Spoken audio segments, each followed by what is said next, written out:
जी, मसीह यीशु में आप सबकी सलामती हो। मैं साकिब सलीम आप सबकी खिदमत में हाज़िर हूँ।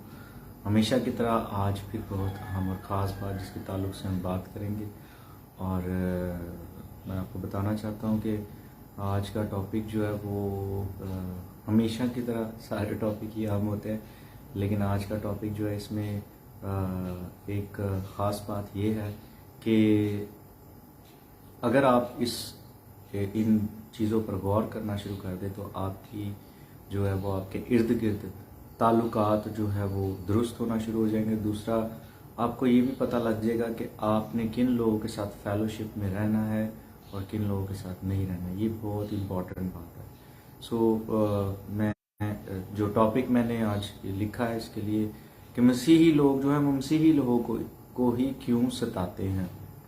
इसके पीछे एक राज है और ये राज जब हम जान जाएंगे तो फिर याद रखें कि हम जैसे यीशु मसीह कहता है हम वैसे चलना शुरू करते हैं। मैं आपको बताना चाहता हूँ चीज़ों, मैं जब भी आपके सामने आता हूँ तो मेरी हमेशा ये कोशिश होती है कि मैं आपको वो बातें बताऊँ जो मेरी अपनी ज़िंदगी में तजर्बा है, जिनका एक्सपीरियंस खुदा मुझे करवा चुका है और स्टिल मैं कर रहा हूँ।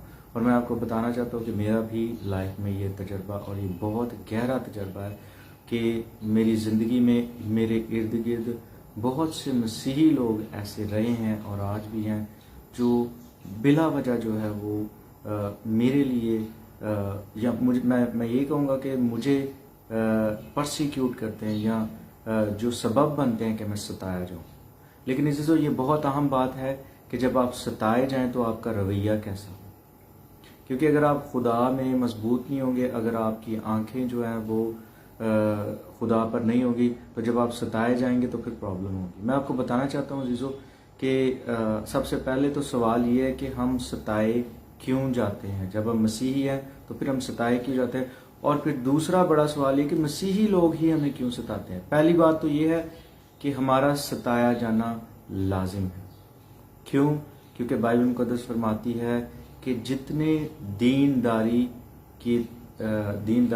के मुताबिक ज़िंदगी गुजारना चाहते हैं वो सब सताए जाएंगे। यानी जितने मसीही ज़िंदगी गुजारना चाहते हैं, इंग्लिश बाइबल में आप इसे देख सकते हैं। इंग्लिश बाइबल में ये बहुत खूबसूरत जो है इसकी एक्सप्लेनेशन है, आप उसे देख सकते हैं इस आयत को। मुझे आयत याद नहीं, आप बाद में मुझसे रब्ता कर सकते हैं, मैं आपको बता सकता हूँ। जितने दीनदारी के मुताबिक ज़िंदगी गुजारना चाहते हैं, यानी जितने मसीही ज़िंदगी गुजारना चाहते हैं, वो सब सताए जाएंगे। अब जब जो लोग सताए जाएंगे, उनके सताए जाने की दो वजूहत होती। एक तो अजीज़ों, हम तब सताए जाते हैं जब हम खुद गुनाह में होते हैं और हमारी ज़िंदगी में बहुत सारे कंप्रोमाइज़ होते हैं। कंप्रोमाइज़ क्या होते हैं? समझौते। आप जहाँ पर कलाम मुकद्दस के मुताबिक नहीं चल रहे, आप वहाँ पर जो है वो समझौता कर रहे हैं। चाहे वो आपकी जो है वो मैरिटल लाइफ है, आपकी शादीशुदा ज़िंदगी है, आपका हस्बैंड है, आपकी जो है वो बीवी है, आपके बहन भाई हैं, कोई भी, आप जब उनके साथ उस तरीक़ाकार से चलते हैं जो कलाम मुकद्दस नहीं फरमाता, सिर्फ इन लोगों को खुश करने के लिए, तो चीज़ों आप गुनाह कर रहे हैं, तो फिर भी आप सताए जाएंगे। और ये जो सताया जाना है, इसके ताल्लुक से कलाम मुकद्दस जो है वो हमें बिल्कुल भी जो है वो हमारी सपोर्ट नहीं करता, क्योंकि हम गुनाह के सबब से सताए जा रहे हैं।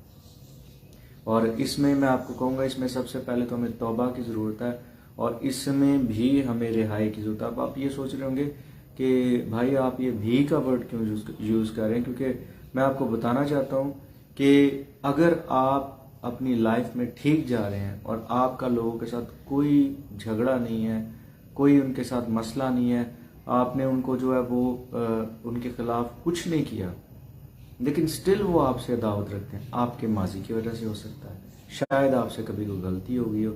तो मैं आपको बताना चाहता हूँ जीजो, अगर ऐसे मसीह आपके इर्द गिर्द मौजूद हैं तो सबसे पहला हमारा रिस्पॉन्ड क्या होता है? जिस्मानी तौर पे हमें बुरा लगता है। मैंने अपनी ज़िंदगी में तजर्बा किया कि कुछ ऐसे लोग भी मेरे इर्द गिर्द हैं जिनसे कभी मेरा झगड़ा नहीं हुआ। यानी कि मैं ये नहीं कह रहा कि मैं झगड़ा करता हूँ, मैं बता रहा हूँ आपको कि कभी कोई उनके साथ बुरा मेरा एक्सपीरियंस नहीं हुआ कि मैं कहूँ कि मेरे से गलती हो गई हो। हालांकि मैं ये भी नहीं कह रहा कि मेरे से गलतियाँ नहीं होती, हम सबसे गलतियाँ होती हैं, सबसे हो जाती हैं गलतियाँ, और कलाम मुकद्दस ये साबित करता है। मैंने ऐसे लोगों को भी देखा जिनके साथ मैंने कुछ भी नहीं किया, कोई ऐसा काम नहीं किया, जो कोई ऐसी गलती नहीं की, इसके बावजूद वो बेशुमार नफरत अपने दिल में मेरे लिए रखते हैं। अब मैं आपको बताना चाहता हूँ, मैंने शुरू में जब मैंने इस बात को नहीं सीखा था कलाम मुकद्दस के मुताबिक, तो मैंने स्ट्रगल की इसमें, मैंने इसमें जो है वो बहुत ज़्यादा जो है वो परेशान होना शुरू कर दिया। और मैंने कहा कि मैं तो इन मसीही लोगों से प्यार करता हूँ, मैं तो इन्हें कुछ भी नहीं कहा, कोई इनके साथ मेरी दुश्मनी नहीं, ना इन्होंने जो है मेरे साथ कुछ ऐसा किया, ना मैंने इनके साथ किया, लेकिन ये फिर भी मेरे साथ ऐसा रवैया रखते हैं कि ये नफरत को जाहिर करते हैं। आप यकीन करें कि ऐसे लोग भी मैंने देखे हैं कि जो मैसेज तक करना पसंद नहीं करते ज़रूरत होने के बावजूद। अब आप ये मत कहिए मैं किसी पर भी कोई इल्ज़ाम लगा रहा हूँ, नहीं, लेकिन मैं आपको बताना चाहता हूँ जीजो, आपके इर्द गिर्द अगर ऐसे लोग मौजूद हैं जो आपको बिला वजह सता रहे हैं, तो मैं आपको बताऊंगा जीजो कि ये लोग तरस के काबिल हैं जो आपको बिला वजह सता रहे हैं। इनके लिए हमने दुआ करनी है। जो लोग आपको बिला वजह सता रहे हैं, ये वो लोग हैं जो बंधनों में हैं, जिन्हें रिहाई की ज़रूरत है। मैं आपको बताना चाहता हूँ, अगर आप ऐसे भाई या बहन है और मेरा मैसेज लाइव या बाद में आप सुने और आपको लग रहा हो कि आपके इर्द गिर्द कुछ ऐसे लोग मौजूद है जिनके आते ही आपको इंग्लिश का एक वर्ड है इरिटेशन होना शुरू हो जाती है, उर्दू में मैं कहूँगा बेचैनी होना शुरू हो जाती है, प्रॉब्लम होना शुरू हो जाती है, उनकी पर्सनालिटी जो है वो आपके लिए एक मसला बन जाती है, हालांकि वो एक बिलीवर है। और अजीजो, अगर ऐसा आपके साथ हो रहा है तो मैं बताना चाहता हूं कि आपको रिहाई की जरूरत है। किस चीज से रिहाई की जरूरत है? नफरत और नामाफी की बदरू से आपको रिहाई की जरूरत है। और मैं शायद इससे पहले लाइव बात कर चुका हूं कि नहीं, मसीही लोग जो हैं वो भी बदरूहों की गिरफ्त में गिरफ्तार हो जाते हैं और उनके असर के नीचे आ जाते हैं। मसीही लोग भी आ जाते हैं जीजू, मसीही लोग नफरत की बदरू के अंडर आ जाते हैं, मसीही लोग नाफरमानी की बदरू के अंडर आ जाते हैं, मसीही लोग जो है वो मुसलसल सख्त दिली के अंडर आ जाते हैं, मसीही लोग जो है वो मजहबी रूह के अंडर आ जाते हैं, जिसमें वो सिर्फ तरीकाकार जो है जो एक बताया जाता है उसी को फॉलो करते रहते हैं और उनको कोई आज़ादी नहीं होती और हमेशा वो अपने आप को भी अंदर सताते रहते हैं और दूसरों को भी वो सताते रहते हैं। सो अगर आप उन बहन भाइयों में से हैं तो मैं आपको बताना चाहता हूं कि आप खुदा के हुज़ूर तौबा करें और उन बहन भाइयों के पास है, आप मेरे पास आ सकते हैं दुआ करवाने के लिए, जिन्हें आप समझते हैं कि आप उन पर ट्रस्ट करते हैं, उनसे कहें कि आप वो आपके लिए दुआ करें। अजीजों, अगर हम मसीही हैं तो हमें दूसरों से नफरत नहीं करनी है। मैं आपको बताना चाहता हूँ, क्या आप यीशु मसीह को फॉलो कर रहे हैं जब आप दूसरों से नफरत कर रहे हैं? नहीं अजीजों, मेरा दिल आपके लिए नफरत से नहीं बल्कि तरस और मोहब्बत से भरा हुआ है, इसलिए मैं आपके साथ ये बात कर रहा हूँ। आपके अंदर अगर नफरत मौजूद है, आपके अंदर अगर अपने रिश्तेदारों, उन लोगों के लिए, इवन जिन्होंने आपके साथ गलत भी किया है, आपके अंदर उनके लिए ना माफी मौजूद है, तो आप इससे आजाद हो सकते हैं, क्योंकि यीशु मसीह आपको आजाद कर सकता है। उसने कहा है, मैं अक्सर ये बात करता हूं कि कलाम मुकद्दस में लिखा हुआ है, बाइबल मुकद्दस में ये लिखा है कि यीशु मसीह ने कहा कि तुम अपने दुश्मनों से मोहब्बत रखो और अपने सताने वालों के लिए दुआ करो। तो हमें तो जब कोई सताता है, हमें जब कोई तंग करता है, तो हम तो खुद स्ट्रगल करना शुरू हो जाते हैं। हमारा तो दिमाग दो दिन ठीक नहीं होता और इसी चक्कर में बहुत से लोग जो है वो नशा करना शुरू कर देते हैं। जीजू, मैं आपको बताना चाहता हूँ, ना माफी, कदूरत और दूसरों के साथ जो झगड़ा है और शायद मियाँ बीवी के दरमियान जो चपकलश है, वो इस कदर गहरी समटाइम्स हो जाती है कि लोग इसमें नशे का सहारा लेते हैं। और मैं आपको बताना चाहता हूँ जीजो कि नशे में आप कुछ देर सिर्फ धुत रहते हैं, नशे में आप कुछ देर अपने आप से जो है अपने आप को भूल जाते हैं, लेकिन जब आप अपनी आंखें खोलते हैं, होश में आते हैं, तो हाल आपका पहले से भी ज्यादा बुरा हो जाता है और आप परेशान हो जाते हैं कि ये क्या है। तो मैं आपको बताना चाहता हूँ जीजो, ये वो बदरूहें हैं जिन्होंने आपके जहन को कब्जे में लिया हुआ है और ये बदरूहें हमारी सोचों के जरिए से काम करती हैं। मैं आपको बताना चाहता हूँ जीजो, अगर आप ये स्ट्रगल कर रहे हैं तो मत इंतजार करें, मत अपने आप को अजियत दें। बाज लोग अजियत उठाते हैं, इतनी देर तक जो है वो नामाफी के साथ लड़ते रहते हैं और उन्हें रिहाई नहीं मिलती। वो खुदा से दुआएं कर चुके हैं, वो रोजे रख चुके हैं, अकेले में सब कुछ कर चुके हैं। शायद ऐसे लोग जो है वो खिदमत में भी हैं, खिदमत में रहकर भी उन्हें जो है वो ये सब कुछ फेस करना पड़ रहा है। लेकिन अजीजों, मसला ये है कि हमें अपनी इज्जत की बहुत परवाह है। मैं आपको बताना चाहता हूं, मैं खुदा के जबरदस्त खादम खुदा उन्होंने बहुत बरकत दे। बुजुर्ग खादम बैनी इनको सुन रहा था, वो कह रहे थे कि प्लीज अपनी इज्जत को जो है वो बचाने के लिए लोगों के सामने इकरार करने से मत डरें, ईमानदारों के सामने इकरार करें, उन्हें बताएं जहां पर आप स्ट्रगल कर रहे हैं, जहां पर आप जो है वो लोगों, जहां पर आपकी जिंदगी में नामाफी से आप लड़ रहे हैं और आपसे लड़ा नहीं जा रहा, जहां पे आप अपनी जिंदगी में नशे से लड़ रहे हैं, आपसे लड़ा नहीं जा रहा, जहां पे आपकी जिंदगी में जो है आप लोगों को सता रहे हैं। मैं आपको बताना चाहता हूँ बहुत से ऐसे लोग हैं जो अपने वाइफ्स के साथ मिसबिहेव करते हैं और उन्हें जो है वो उन पर अपने आप पर कंट्रोल नहीं होता। जब उनको कंट्रोल नहीं होता तो चीज़ों मैं आपको बताना चाहता हूँ, तो वो जब होश में आते हैं तो उसके बाद वो अपने घर वालों से कहते हैं कि मैं तो आउट ऑफ कंट्रोल था। तो चीज़ों मैं आपको बताना चाहता हूँ, अगर आप आउट ऑफ कंट्रोल थे तो कोई तो कंट्रोल में था जो आपको लीड कर रहा था। वो कौन था?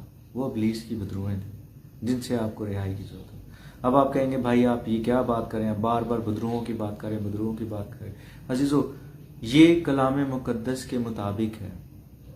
जब आप अपनी जिंदगी यीशु मसीह को देते हैं और आप अपने आप को यीशु के हाथों में देते हैं तो पाक रूह हमारे अंदर आ जाता है और वो हमारे अंदर रहना शुरू कर देता है। लेकिन अगर आप गुनाह में जिंदगी गुजारना शुरू कर देते हैं तो जीजो वो बदरूहें आपके बदन को आके काबू में कर लेती, क्योंकि हमारा जिस्म कमजोर है, बाइबल ये कहती है। तो ये जिस्म अगर कमजोर है तो इसको फिर किसी ताकत की जरूरत है और वो पाक रूह की ताकत है। और हम पाक रूह की ताकत को क्यों इस्तेमाल नहीं कर पाते? क्यों बहुत से लोग जो है वो द्रुहों के साथ जो है वो भर जाते हैं, गुस्से की, नामाफी की, इवन मैं ये कहूँगा लस्ट की और शहवत परस्ती की, नामाफी की, और ये जितनी आप बदरुओं से मसीही होते हुए भर जाते हैं, ये दूसरों के लिए हमेशा सताने का सबब बनती है। वो ईमानदार जो आपके इर्द गिर्द मसीह के कलाम के मुताबिक जिंदगी गुजारे हैं, आप उनके खिलाफ इस्तेमाल होते हैं, क्योंकि इब्लीस आपको इस्तेमाल करता है। और बहुत दफ़ा आपको अफसोस भी होता है कि मुझे ऐसे नहीं करना चाहिए था। अजीज़ों, अगर ऐसा है तो प्लीज़ आप दुआ करें, खुदा के हजूर दुआ करें, और अकेले दुआ ना करें, किसी ना किसी ईमानदार को शामिल करें। कलाम मुकद्दस में लिखा है कि कलीसिया पर आलम अरवा के दरवाजे गालिब नहीं आएंगे। अब आलम अरवा क्या है? जहन्नम को। अजीज़ों, इंग्लिश बाइबल में इसके लिए जो वर्ड यूज हुआ है वो हेल इस्तेमाल हुआ है। और अगर आप लोग बहुत ज़्यादा इस ताल्लुक से नहीं भी जानते तो मैं आपका भाई जो हूँ, चाहे आपका छोटा भाई हूँ, ये बात जानता हूँ कि जितनी जो बदरूहें आती हैं, जितनी प्रॉब्लम्स जो आपके इर्द गिर्द मौजूद हैं, वो सब प्रॉब्लम्स जो है वो जहन्नुम में से आती हैं। जहन्नुम में से इब्लीस जो है वो आपके लिए भेजता है, क्योंकि वहां पर उसने अपना एक पूरा सेटअप बनाया हुआ है। आप ये तालीम जो है, आप किसी भी अच्छे खादम या मुझसे रब्ता करके आप ये तालीम सीख सकते हैं कि इब्लीस किस कदर जो है उसकी जो तारीकी की बादशाह है, किस कदर मुनज़्ज़म है। वो अपने लोगों को तैयार करता है। वो उसके लोग कौन हैं? जो उसकी मानते हैं, जो खुदा की नहीं मानते। अजीजों, अगर आप खुदा की नहीं मानते और शैतान की मानते हैं, और हम आम फहम में बहुत अच्छे तरीके से जानते हैं शैतान क्या हमें करने के लिए कहता है। शैतान आपको कभी भी दूसरों के साथ बेईमानी में चलने के लिए नहीं कहेगा। शैतान आपको अपने बीवी या शोहर के साथ धोखा करने के लिए नहीं कहेगा। शैतान आपको हमेशा जो है वो अपनी बीवी को धोखा करने के लिए कहेगा। शैतान आपको हमेशा जो है वो आपकी इनकम जो है वो सेपरेट करने के लिए कहेगा। आप मियाँ बीवी को, मैं इस बात से हैरान होता हूँ कि मियाँ बीवी जो है जब वो दोनों काम कर रहे होते हैं तो उनके जहन में शैतान आके डालता है कि तुम अपनी जेब अलग-अलग करो, तुम्हारी इनकम अलग है, तुम्हारी इनकम अलग है, मेरी जेब ये है, तेरी जेब ये है, ये तेरे पैसे, मेरे पैसे। जब खुदा ने बदन को एक कर दिया, जान को एक कर दिया, तो फिर पैसे कहाँ पे गए? ये बदरूहें हैं जो आपको ऑपरेट कर रही हैं और आपने उनको मौका दिया हो। अजीजों, क्या होता है, आपने अगर एक्सपीरियंस किया है नई पैदाइश का, तो आपको पता होगा कि जब आपने खुदा उनको अपनी ज़िंदगी दी थी तो उस वक्त एकदम से आपके अंदर एक चेंज आया और आप एकदम से अपने आप को हल्का सा महसूस करना शुरू हुए। और अगर अभी तक आपने अपनी ज़िंदगी यीशु मसीह को बाकायदा नहीं दी है तो मैं आपसे रिक्वेस्ट करूँगा, अपनी ज़िंदगी दे दें, क्योंकि वक्त जो है बहुत तेज़ी से गुजर रहा है। और अगर आप अपनी ज़िंदगी यीशु मसीह को नहीं देंगे तो याद रखें, कोई गारंटी नहीं है लाइफ की, कभी भी ये जा सकती है। और अगर ये लाइफ आपके हाथ से चली गई तो याद रखें, अदालत में हम खुदा के ज़ुर कभी सुरखरू नहीं होंगे। सिर्फ एक शख्स जिसके ज़रिए खुदा ने काम किया है, जो फुली खुदा और फुली इंसान था, है और रहेगा, खुदावंद यीशु मसीह। उसको अपनी ज़िंदगी दे दें, उसको अपना जो है वो निजात दहिंदा बना लें और ऐसे लोगों के साथ जुड़ जाएं जो लोग आपको खुदावंद में इनकरेज करते हैं, खुदावंद में गहरे करते हैं। मैं आपको बताना चाहता हूँ, बहुत से ऐसे ईमानदार भी लोगों के लिए सताए जाने का सबब बनते हैं, या अपनी ज़िंदगियाँ ख़राब करके दूसरों को जो है वो उनके लिए प्रॉब्लम का बायस बनते हैं। ये वो लोग हैं जो यीशु को ज़िंदगी देने के बावजूद अपनी कंपनी कभी तब्दील नहीं करते, और ये लोगों को कंट्रोल कर लेते हैं। ये अपनी सोच को दूसरों पर हावी करने की कोशिश करते हैं, और ये लीडरशिप में बहुत सारे ऐसे लोग हैं, इनकी सोचें जो है वो कलाम के मुताबिक बाइबल को बिल्कुल सपोर्ट नहीं कर रही होती, लेकिन चूंकि ये ऐसे सोचते हैं, इन्होंने कुछ लीडर्स से ऐसे सीख लिया। और मैं आपको बताना चाहता हूँ, सारे मसीही लीडर कलाम के मुताबिक नहीं चलते हैं। अभी रिसेंटली मैं एक टीचिंग जो मैं अक्सर सुनता रहता हूँ, बल्कि हमारे इर्द गिर्द दुनिया में ये मौजूद है, वो टीचिंग क्या है कि एक शख्स की जो का मसा है वो दूसरे पर ट्रांसफर हो जाता है, और फिर वो उस पर ट्रांसफर हो जाता है, और फिर एलिया नबी का दूना जो है वो मिल जाता है। आपको जो है वो एलिया ढूंढना है ताकि आप एलीशा बन जाए और आपको दूना मिल जाए। कोई दूना तीना कोई मसा नहीं होता। खुदा ने मुकम्मल अपना मसा उंडेल दिया है, और वो उसने यीशु मसीह पर उंडेला है। और जब हम यीशु मसीह को अपनी जिंदगी देते हैं तो यीशु मसीह जो है वो आप पर, अब जो उसके ऊपर मसा है वो आप पर आ जाता है, और वो जब वो अपना पूरा इख्तियार आपको दे देता है। क्या लिखा हुआ है मत्ती की इंजील में? मत्ती की इंजील में लिखा हुआ है, मैं अपना इख्तियार तुम्हें दिए जाता हूं। आपके लिए शायद ये हैरानगी की बात होगी, आपके लिए बहुत ज्यादा एक अचंभे की बात होगी जो मैं बात कर रहा हूं। अगर आप अपनी जिंदगी में बहुत ज्यादा प्रॉब्लम फेस करें, आप अगर एक ईमानदार हैं और आपकी जिंदगी में वैसा कुछ नहीं है जो गलत आप कर रहे हैं दूसरों के साथ, लेकिन आपको लोग फिर भी सता रहे हैं और आपने अपनी जिंदगी यीशु को दे दी है, फिर भी अपने आप को इनकरेज करें, मसीह में खड़े हो जाएं, क्योंकि कलाम मुकद्दस में लिखा है सताया जाना लाजमी है। और अगर आप किसी का आप किसी को सता रहे हैं और आप उसके लिए तकलीफ का बायस बन रहे हैं, उसके लिए आप जो है वो प्रॉब्लम का बायस बन रहे हैं, तो फिर तौबा करें अजीजों। क्योंकि याद रखें, जब आप दूसरों के लिए इत्मीनान का नहीं बल्कि सताए जाने का सबब ठहरेंगे, आप कभी इत्मीनान में नहीं रहेंगे। इस तरह के लोगों के जहन में हमेशा जंगें चलती रहती, हमेशा जंग चलती रहती है। वो अपने, और ये जंग का कैसे होती है? ये अबलीस की तरफ से छोड़ी गई वो बदरूहें हैं जिन्होंने आपके बदन पर कब्जा किया हुआ है, जो आपको सारी जिंदगी नहीं छोड़ना चाहती है। उन्होंने आपको अपना घर बनाया हुआ है। अजीजों, अगर आपके साथ ऐसा है, आप बहुत ज्यादा अजियत में गिरफ्तार है, और इसी अजियत की वजह से बहुत से लोग जो है वो सुसाइड का सोचना शुरू कर देते हैं, और फिर सुसाइडल स्पिरिट्स आ जाती है। कोई आम शख्स ऐसे ही सुसाइड कर लेता है, ऐसे ही अपनी जान जो है वो अबलीस को दे देता है। अजीजों, ये स्पिरिट्स होती हैं, और वो आकर उनके कानों में बात करती हैं, वो उनसे बात करती हैं, उन्हें कहती हैं कि तेरा अब इस दुनिया में कोई काम नहीं, तूने ये भी गलत किया, तूने वो भी गलत किया, ये भी ठीक नहीं है, वो भी ठीक नहीं है, तूने बड़े बड़े गुनाह किए। अजीजों, अगर अबलीस आपको ऐसे कह रहा है तो मैं आपको बताना चाहता हूं, ये डिसीजन कभी ना लीजिएगा। अगर आपकी जिंदगी में ऐसा कोई आपकी आवाजें आपके जहन में आ रही हैं, आप बहुत मायूस हो चुके हैं,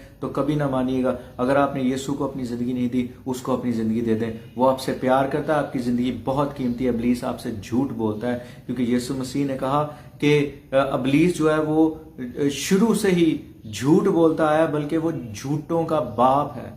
सो वो झूठा है, वो आपसे गलत कह रहा है। यीशु मसीह जब भी आपके पास आएंगे, जब भी आपसे बात करेंगे, हमेशा तसल्ली की बात करेंगे। हमेशा मैं आपको बताना चाहता हूं, आपने जितने भी गुनाह किया है, आपने जितने भी जो आपकी जिंदगी में प्रॉब्लम है, आपने जो कुछ भी गलत किया है, यीशु मसीह आपसे फिर भी प्यार करते हैं। फकत आप और यीशु मसीह के दरमियान जो है वो इतना सा फासला है, सिर्फ किस चीज का? आप उसकी हुजूर इकरार करें। उसके हुजूर इकरार करके तो देखे, उसको आजमा कर तो देखे वो कितना मेहरबान है। मैं आपको बताना चाहता हूँ चीजों, मैं अपनी जिंदगी में एक बहुत गंदा शख्स था। मेरी जिंदगी जो पुराना साकिब था, जो पुराना मैं था, वो बहुत गंदा था, बहुत गंदी लाइफ थी। मेरी फेलोशिप अच्छी नहीं थी, मेरी जिंदगी में नशा था, मेरी जिंदगी में हर तरह का बुरा काम था। लेकिन अजीजों, जब मैंने यीशु मसीह को अपनी जिंदगी दी तो यकीन करे, ऐसे चुटकी में जो है खुदा ने मेरी जो है वो हर चीज से जान छुड़वा दी। इवन बहुत से लोग, और आपको बताना चाहता हूँ, जब आप यीशु मसीह को जिंदगी देंगे तो याद रखें, आप इत्मीनान से भर जाएंगे, आप खुशी से भर जाएंगे। लेकिन याद रखें, आपको आपके इर्द गिर्द बहुत से दुश्मन भी खड़े हो जाएंगे। मैं उसी पर बात कर रहा हूँ। अगर आपके इर्द गिर्द दुश्मन खड़े हो जाएंगे तो उससे मत डरें, क्योंकि ये कलाम में ऑलरेडी लिखा हुआ है, लोग हमें सताएंगे। अपने लिए दुआ करें और उन लोगों के लिए भी दुआ करें। मैंने पहले भी ये बात रिपीट की कि मैं अक्सर ये बात करता हूँ कि जब हम अपने बहन भाइयों से ही प्यार नहीं कर सकते तो हम अपने दुश्मनों से कैसे जो है वो मोहब्बत करेंगे। और दुश्मन तो वो लोग हैं जो हमेशा आपके दुश्मन ही रहते हैं और वो शायद आपको कभी अंडरस्टैंड करें ही ना। नहीं तो अगर आप उनके लिए दुआ करेंगे तो वो आपको अंडरस्टैंड कर भी सकते हैं। इसलिए नहीं कि आप सताए ना जाए, इसलिए दुआ मत करें उनके लिए कि आप सताए ना जाए, इसलिए दुआ करें ताकि उनकी जिंदगी तब्दील हो, वो यीशु मसीह को जाने। क्योंकि ऐसे लोग बंधनों में और बदरूहों से जो है वो भरे हुए हैं। और चाहे वो ईमानदार हैं, आप ईमानदार होने के बावजूद अगर गुनाह में हैं तो अजीजों आप बदरू गिरफ्तार हो सकते हैं। आपके बदन को जो है वो इब्लीस कंट्रोल कर सकता है। अक्सर लोग इस टीचिंग को नहीं मानते। वो कहते हैं मसीही लोगों के अंदर तो पाकरू होता है, उन पर कैसे जो है वो इब्लीस कब्जा कर सकता है। तो मैं आपको बताना चाहता हूँ, मैंने अजीजों बहुत से लोग ऐसे देखे हैं जो मसीह होने के बावजूद पॉर्न देखते हैं, गंदी फिल्में, फौश फिल्में देखते हैं और उनको उनकी आदत है। क्या रूह ने ये करने के लिए कहता है? नहीं, ये और उनकी फिर ये जरूरत बन जाता है। ये कैसे जरूरत बन जाता है? ये उनको नशा लग जाता है। कैसे लग जाता है? ये बदरूहें उनसे करवाती हैं। नशे की भी बदरू होती है अजीजों, जिससे आपको रिहाई की जरूरत है। और मैंने लोगों को रिहा होते देखा हुआ है। लोगों को खुदा रिहा करता है और जैसे ही आप इस बदरू से रिहा होते हैं आपके अंदर से ख्वाहिश ही खत्म हो। मुझे खुदा ने नशे की बदरू से आजाद किया। 11 साल जो है वो मैंने शराब नोशी की, मैंने जो है वो शराब के नशे में धुत रहा। लेकिन 11 साल के बाद जब मैंने यीशु मसीह को अपनी जिंदगी दी, उसने मुझे एक पल में आजाद कर दिया। और इन 11 सालों में मैंने बहुत कोशिश की, मैं आज छोड़ दूं, मैं कल छोड़ दूं, मैं ये कर लूं, मैं कुछ नहीं हुआ। क्योंकि उन जो इब्लीस की ताकतें थी उनसे मैं नहीं लड़ सकता, उनसे यीशु मसीह ऑलरेडी लड़ चुके हुए हैं। तो जब मैंने अपनी जिंदगी मुकम्मल तौर पर उसके ताबे कर दी तो जो मैं बिल्कुल रिहा हो गया। सो अगर आपको लोग सता रहे हैं आपके लिए तो हैरान मत हो, बिल्कुल हैरान मत हो। सबसे पहले अपने लिए दुआ करें। अगर आपसे कोई गलत कर रहा है तो आप डिस्टर्ब ना हो। जो गलत कर रहा है उसको डिस्टर्ब होने दे, जो आपसे गलत कर रहा है उसको डिस्टर्ब होने दे, उसको होना भी चाहिए। और जब वो डिस्टर्ब होंगे तो उनकी जिंदगी में गम आएगा। और कलाम मुकद्दस में लिखा है कि खुदा परस्ती का गम ऐसी तौबा पैदा करता है जिसका नतीजा निजात है। ऐसे लोगों को जरूरत होती है गम की, जो गलत तरीके से चल रहे होते हैं, जो कलाम के मुताबिक नहीं चल रहे होते, क्योंकि ये गम उन्हें खुदा की तरफ खींच लेता है, उन्हें खुदा की तरफ ले जाता है। सो ऐसे लोगों को उनके लिए दुआ करें। सबसे पहले अपने दिल के लिए दुआ करें, खुदा उन मेरे दिल में से इनके लिए कभी नफरत ना निकले, कभी इनके लिए मेरे अंदर से जो है वो मैं इनको सताऊं नहीं। क्योंकि अजीजों मैंने अपनी जिंदगी में तजर्बा किया, मैंने बहुत लोगों को अजीजों जो मुझसे प्यार भी करते हैं मसीही होने के बावजूद, मैंने बहुत लोगों के लिए मैं सताए जाने का सबब भी ठहरा। लेकिन जब खुदा ने मुझ पर यह बात खोली तो मैं खुदा के हजूर गया और खुदा के हजूर माफ़ी मांगी। और फिर मैंने कुछ ईमानदार लोगों के सामने इकरार भी किया, उन लोगों के सामने भी जिनके लिए मैं तकलीफ का बायस था, जो ईमानदार भी थे, मैंने इकरार किया। और अजीजों मेरे लिए दुआएं हुई, मैंने अपने लिए दुआ की और खुदा ने मुझे रिहा कर दिया और मैं आपके सामने बिल्कुल ठीक हूँ। मैं आपको बताना चाहता हूँ खुदा आपसे मोहब्बत करता है, खुदा आपसे बेहद प्यार करता है। अगर आप बेसबब किसी शख्स से, किसी बहन भाई से नफरत कर रहे हैं या वो शख्स अगर गलत भी आपके साथ करता है फिर भी आपके दिल में नफरत आती है, तो जीजो सबसे पहले अपने लिए दुआ करें, उनके लिए मत दुआ करें, क्योंकि डिस्टर्बेंस आपको हो रही है। वो शख्स जो गलत कर रहा है वो तो ऑलरेडी रॉन्ग है। और एक और बात, जब आप ठीक होंगे तो लोगों को ठीक कर पाएंगे। अगर आप अपने खानदान से परेशान हैं, अगर आप एक हस्बैंड है और आप अपनी बीवी से परेशान है, अगर आप एक बाप है और अपने बच्चों से परेशान है, तो इससे पहले कि आप अपने बच्चों को, अपनी बीवी को दुरुस्त यीशु मसीह के साथ रिलेशन में ला सकें, उन्हें कलाम मुकद्दस के मुताबिक आप देखना चाहते हैं, तो इससे पहले कि वो आए दुरुस्त रिलेशनशिप में, खुदा के साथ दुरुस्त ताल्लुक में आए, तो इससे पहले जरूरत है कि आप खुदा के साथ दुरुस्त ताल्लुक में आए, आप खुदा के साथ जो है वो दुरुस्त हो जाए। और मैं आपको बताना चाहता हूँ कि जो शख्स खुदा के साथ दुरुस्त हो जाता है, लोग चाहे उसे जितना सताए वो हमेशा उन्हें प्यार देगा, क्योंकि ये वो नहीं कर रहा होगा, वो तो मरने की प्रैक्टिस कर रहा है अपने आप में, उसके अंदर तो मसीह जिंदा है। जैसे खुदा उनका बंदा पालूस फरमाता है कि अब मैं जिंदा ना रहा बल्कि मसीह मुझ में जिंदा है। और पालूस क्या खुदा उनका बंदा फरमाता है? तुम क्यों अपना नुकसान बर्दाश्त नहीं करते हो? हमारे से अपना नुकसान इसलिए बर्दाश्त नहीं होता है क्योंकि हम मसीह को मौका ही नहीं देते। हम तो अपने दिमाग और दुनियावी सोचों पर चलते हैं। बहुत से लोगों के पास ये भी बहाने होते हैं। ये बहुत ज़्यादा ख़तरनाक अजीज़ो चीज़ है, दुनिया के साथ भी चलना, खुदा के साथ भी चलना। अगर आप दुनिया और लोग ये मिसाल भी देते हैं कि भाई जी उन दुनिया को भी तो रखना है, अब दुनिया को भी तो हमने अपने साथ रखना है। दुनिया भी तो जो है उसको छोड़ा नहीं जा सकता, दुनिया के साथ भी तो हमने चलना है। तो अगर हम दुनिया के साथ नहीं चलेंगे तो फिर हम क्या करेंगे? अजीज़ों, अगर आप दुनिया और खुदा दोनों के साथ चलना चाह रहे हैं तो मैं आपको एक सच्चाई बताना चाहता हूँ, और मेरा ईमान है आप इस सच्चाई के वसीला से आज़ाद हो जाएंगे। अगर आप दुनिया और खुदा दोनों के साथ चल रहे हैं तो याद रखें आप खुदा के साथ नहीं चल रहे हैं, आप सिर्फ दिखावा कर रहे हैं, आप सिर्फ दुनिया के साथ चल रहे हैं। क्योंकि खुदा ने दो दिला शख्स नहीं बनाया, खुदा ने दो रास्ते नहीं रखे, खुदा ने एक ही रास्ता बनाया है, और वो रास्ता खुदावंद यीशु मसीह है। और खुदावंद यीशु मसीह के पीछे चलना सिर्फ चर्च में जाकर वर्शिप करना नहीं है, चर्च में जाकर जो है वो स्टेज पे जाकर ऊंची ऊंची नारे लगाना नहीं है, चर्च में जाकर पोजीशन, एक पास्टर की पोजीशन लेना या एक मिसेस पास्टर की पोजीशन लेना या एक इवेंटलिस्ट की या किसी भी जो तरह से पोजीशन लेना नहीं है, बल्कि चर्च में जाकर अपनी लाइफ वो जो खुदा चाहता है वो रखना, और फिर घर में भी सेम लाइफ रखना। ये खुदा चाहता है और ये खुदा कर सकता है, ये हमसे नहीं हो सकता जो ये खुदा से हो सकता है। अगर आप ये चाहते हैं कि आप लोगों के लिए खुशी का बायस हो, आप लोगों के लिए जो है वो दुख का बायस ना हो, आप लोगों के लिए डिलीवरेंस का बायस हो, आप लोगों के लिए निजात का बायस हो, आप लोगों के लिए शिफा का बायस हो, तो यीशु का हाथ थाम लो। और ये खुदा के साथ चलना जो है वो पोजीशंस लेना, जैसे मैं पहले बता चुका हूँ, ये नहीं है, बल्कि अजीजों यीशु मसीह का हाथ थामना है। और अजीजों जब आप यीशु का अपना हाथ देंगे और थामेंगे तो अजीजों इसका पहला सबूत ये नहीं होगा कि आप स्टेज पर आके गरजना शुरू हो जाएंगे, गो कि ये भी इसका हिस्सा है, लेकिन सबसे पहले आपका किरदार तब्दील हो जाएगा, आपका करैक्टर चेंज हो जाएगा आपका, क्योंकि आपका दिल तब्दील हो जाएगा। जब तक आपका दिल तब्दील नहीं होगा तब तक आपका किरदार तब्दील नहीं होगा। अपना दिल खुदा को दे दें। और अगर सता रहे हैं लोग आपको और आपको तकलीफ हो रही है, प्लीज उनके लिए दुआ करें।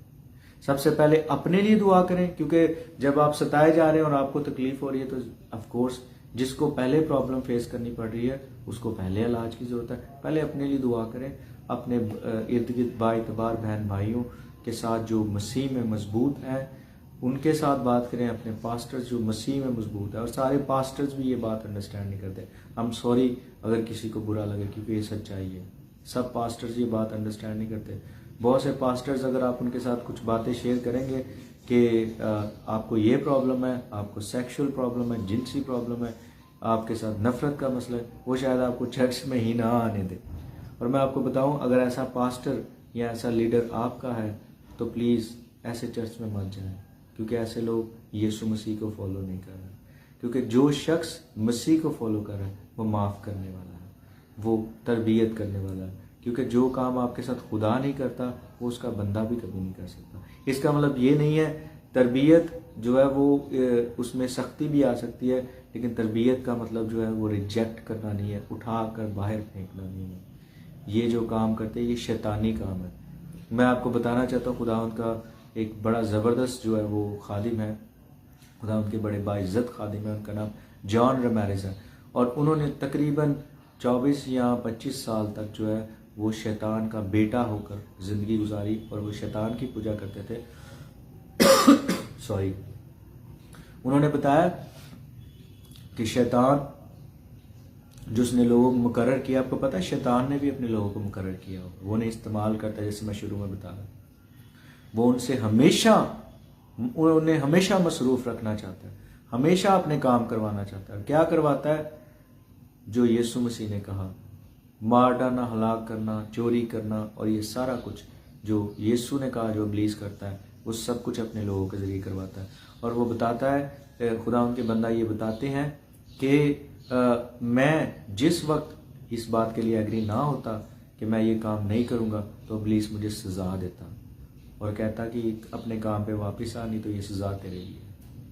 और वो जो है वो अगर उसका काम अगर, और वो ये कह रहा, उन्होंने ये बताया भी कि जो कोई इस मज़हब को, जो इब्लीस का जो मज़हब है, ये इब्लीस की जो काम है, अगर उनको कोई छोड़ने की कोशिश करता तो वो क्या करता, इब्लीस जो है वो उनको इवन मार भी डालता अगर कोई उसे छोड़ने की कोशिश करता। तो खुदावंद के नाम को जलाल मिले कि खुदावंद के बंदा जॉन रमैरेज जो है उन्होंने इस बात को अंडरस्टैंड किया कि यीशु मसीह मुझे रिहाई दे सकते हैं, लेकिन इसके बावजूद उन्होंने 1 महीना इब्लीस से दुख उठाया यीशु को जिंदगी देने के बावजूद। 1 महीना उन्होंने बहुत दुख उठाया क्योंकि यीशु ने उनसे पर्सनली मुलाकात की और उनसे कहा कि मैं तुझसे प्यार करता हूँ, मैं जो है वो तुझे तेरे साथ हूँ। यीशु ने अपने आप को उस पर जाहिर किया और वो रो रहे थे जब ये बात कर रहे थे। वो कहते मैं इतना गंदा शख्स था, तो मैंने कहा कि क्या मुझसे भी कोई प्यार कर सकता है। सो जब उन्होंने अपनी ज़िंदगी खुदा को दे दी तो फिर इब्लीस ने उन्हें बहुत मारने की कोशिश की, लेकिन वो उनको नहीं मार सकता था